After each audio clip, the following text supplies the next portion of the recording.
स्वामी भक्तांनो, आजच्या या कथेमध्ये आपण बघणार आहोत सविताताईंची एक छोटीशी कथा. त्यांनी कसं स्वामी समर्थांची पूजा करून आपल्या जीवनातील अडीअडचणी सोडवल्या. खरं तर सविताताई साध्या कुटुंबातील महिला होत्या. त्यांचे पती एका प्रायव्हेट कंपनीत नोकरी करायचे आणि त्यांना 2 मुलंही होती जे शिकत होती.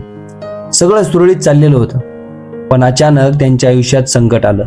त्यांच्या पतीची नोकरी गेली, घराचा EMI, मुलांची फी, किराणा, औषध सगळं थांबायला लागलं.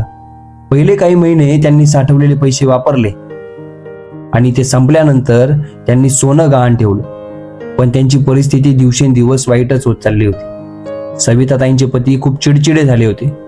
त्यांच्या घरात रोज भांडणं व्हायची. एक दिवस तर रागात ते म्हणाले की देव धर्म काही नसतो, एवढी आपण पूजा केली, एवढी तू पूजा केली, काय उपयोग झाला? हे ऐकून सविताताईंच्या डोळ्यात पाणी आलं. पण त्या शांतपणे देवघरात गेल्या आणि स्वामींच्या फोटोसमोर जाऊन बसल्या.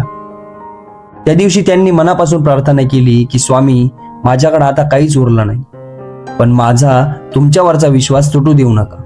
त्या दिवसापासून त्यांनी रोज सकाळी आणि रात्री श्री स्वामी समर्थ हा जप सुरू केला आणि फावल्या वेळेत ती श्री स्वामी समर्थांचा जप ऐकायच्या. दर गुरुवारी त्या नैवेद्य ठेवायला लागल्या. घरात पैसे नसले तरी त्यांची श्रद्धा कधी कमी झाली नाही.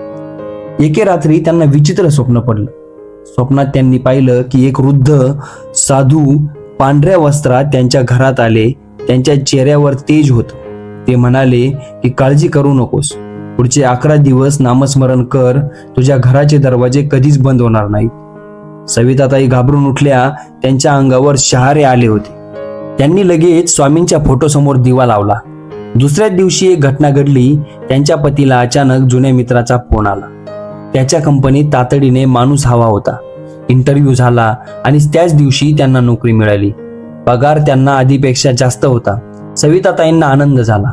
पण चमत्कार इथेच संपला नाही. काही दिवसांनी त्यांच्या मुलाला अचानक गंभीर ताप आली. रात्री तब्येत इतकी बिघडली की डॉक्टरांनी ताबडतोब हॉस्पिटलमध्ये आणायला सांगितले.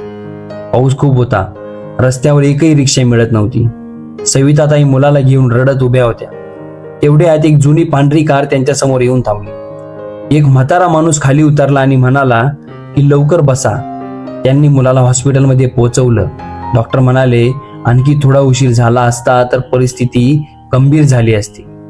सविताताईंनी मागे वळून त्या वृद्ध माणसाला धन्यवाद म्हणायला पाहिलं, पण कार तिथे नव्हती, ती गायब होती. संपूर्ण हॉस्पिटल परिसरात ती कुठेच दिसली नाही. घरी आल्यावर त्यांनी देवघरात पाहिलं. स्वामींच्या फोटोसमोर ठेवलेला उदबत्तीचा धूर अजूनही फिरत होता. सविताताईंच्या डोळ्यात अश्रू वाहू लागले. त्या दिवसानंतर सविताताईंचा विश्वास आणखी दृढ झाला. आजही त्या प्रत्येक गुरुवारी गरिबांना अन्नदान करतात आणि एकच गोष्ट सांगतात की स्वामींना मोठे हार किंवा पैसे नको, त्यांना फक्त खरी श्रद्धा हवी असते. स्वामी भक्तांनो, कथा जर तुम्हाला आवडली असेल तर कमेंटमध्ये श्री स्वामी समर्थ लिहायला विसरू नका आणि अजून अशा कथा बघण्यासाठी चॅनलला सबस्क्राईब करा. श्री स्वामी समर्थ.